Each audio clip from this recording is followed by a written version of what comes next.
We all think of Robert Baratheon as the unstoppable warrior, the hammer that shattered a dynasty. But what if I told you his perfect record has a huge, often ignored, blemish? A battle where his legendary charge was stopped dead in its tracks, forcing him to flee. This is the story of the Battle of Ashford, the day Robert Baratheon lost. This wasn't just a clash of armies. It was a clash of philosophies. On one side you have Robert, the ultimate warrior king. His entire strategy was aggression, seeking glory through personal combat and leading a thunderous charge to break the enemy's spirit. He believed in the power of the hammer. On the other side was Mace Tyrell, Lord of the Reach. His doctrine was simple: overwhelming numbers and strategic patience. Why risk everything in a glorious charge when you can simply outlast and crush your opponent with sheer weight? At Ashford, Robert led his forces straight into a perfectly laid trap. He expected to smash through the enemy lines as he always did, but he wasn't facing just any commander. He was facing Randyll Tarly, one of the most disciplined and ruthless tacticians in Westeros.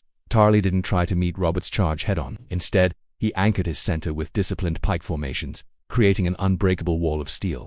Robert's famed hammer, the very thing that made him a legend, became his greatest liability. His knights crashed against the pikes, their momentum completely nullified. The glorious charge turned into a bloody, grinding halt. Beyond the battlefield tactics, the Tyrells had another massive advantage: logistics.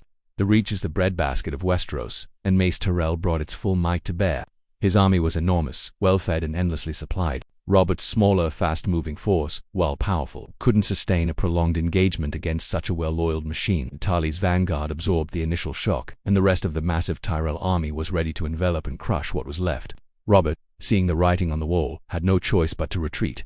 The defeat at Ashford was a humbling lesson for Robert. It forced him to adapt his strategy, relying more on his allies and less on his own personal prowess in the battles to come. It also cemented the Tyrells' reputation. They chose safety and overwhelming strength over the risky pursuit of glory, a philosophy that would define their actions and shape the future of Westerosi politics for decades. So, the next time you hear about Robert's unstoppable rebellion, remember the Battle of Ashford, where the hammer met the anvil and was forced to bend. Thanks for watching, and don't forget to like and subscribe for more deep dives into the world of Westeros.